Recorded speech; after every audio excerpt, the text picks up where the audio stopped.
This video covers section 1.2, types of data. Last time we looked at sampling. This time we're going to look a bit more at data collection and really understanding what kinds of data we can be collecting. An entity whose data is being collected is an individual.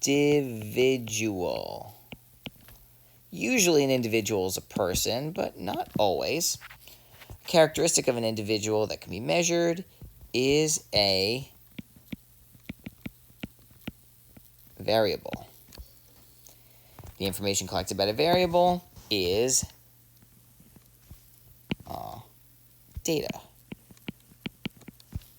And the collection of all data is a study.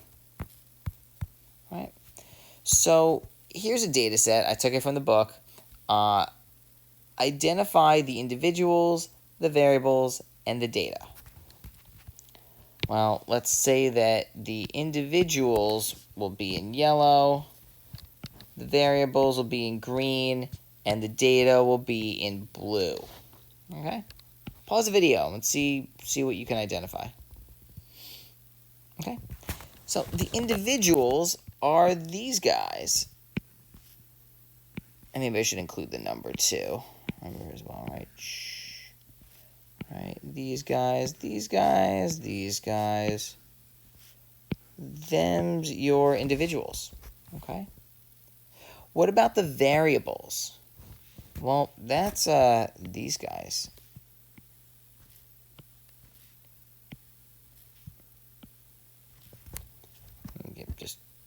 We can include the units. Don't want to forget about those guys, right?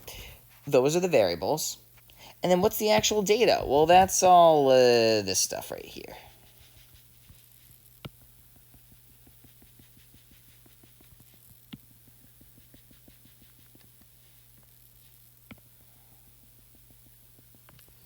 Right, there you go.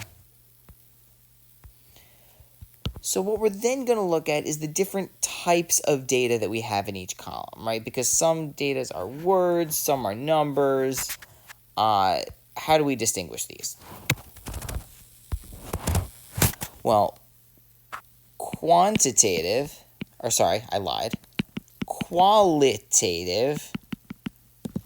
or categorical variables variables whose data categorizes individuals but is not numerically measured, as opposed to quantitative variables which are numerical, right, or quantifiable, right? So we have two kinds of qualitative variables, right? Most basically, we have something called nominal, or you could also call them categorical variables, which have no natural ordering, right?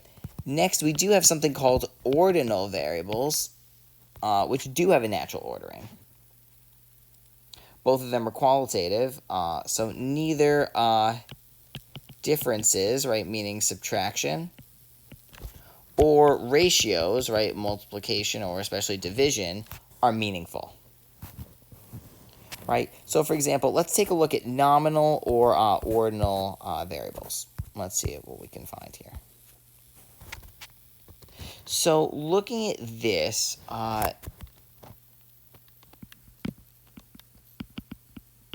this is actually ordinal level data, right, because of these numbers. Let me just, maybe I'll write it on I'll keep it over here. Right, because of the rankings.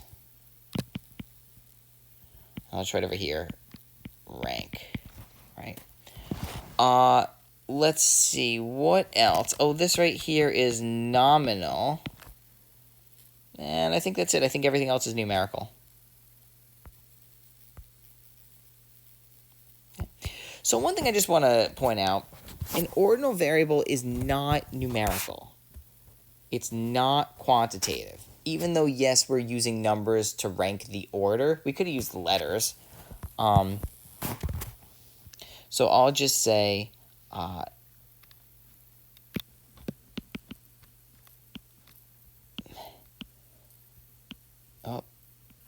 mathematical operations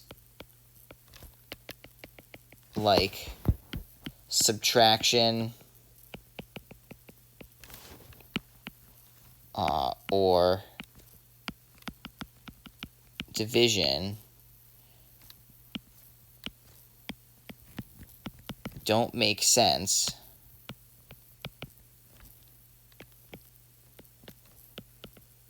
for ordinal data.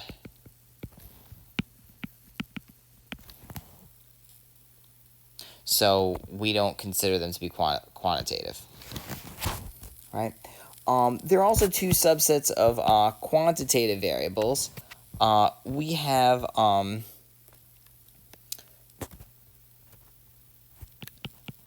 you don't see this too often, but interval variables have a property that the value 0 does not imply zero quantity. For this reason, differences are meaningful, but ratios are not.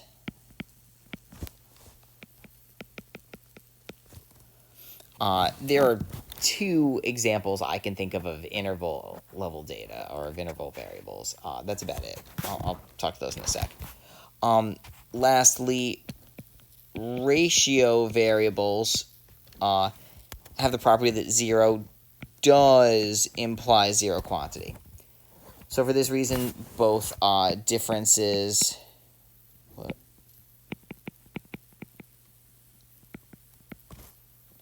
and ratios are meaningful.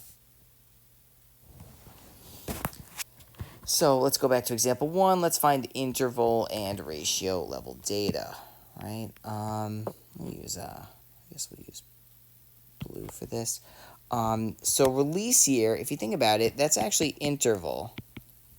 There is no year 0, but even if there were, it still wouldn't represent the first year of existence. So years are interval level data. Both ticket sales and running time are ratio. Most numerical data we work with is ratio level data. Variables are ratio variables. Okay. So is it year and degrees Fahrenheit? I'll put it this way. Temperature, but in degrees Fahrenheit or degrees Celsius are the most common interval variables. Degrees Kelvin is ratio level data because 0 degrees Kelvin actually does mean absolute 0. Okay. We can also divide quantitative data into discrete and continuous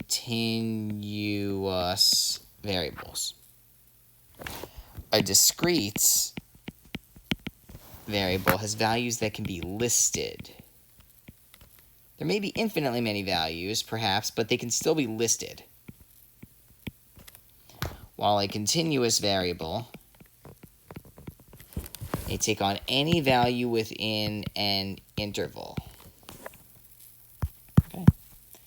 So, for example, if we're considering shoe sizes, are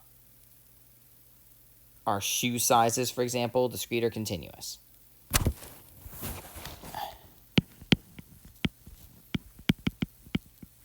Well, shoe size is discrete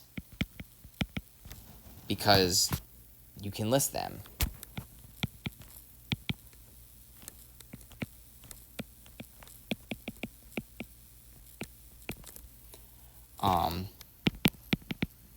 Time is continuous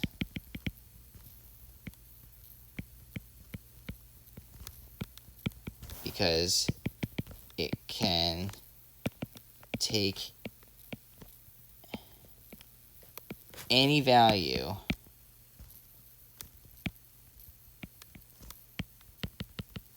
within an interval. You can't list out all the times. That's all we've got for today.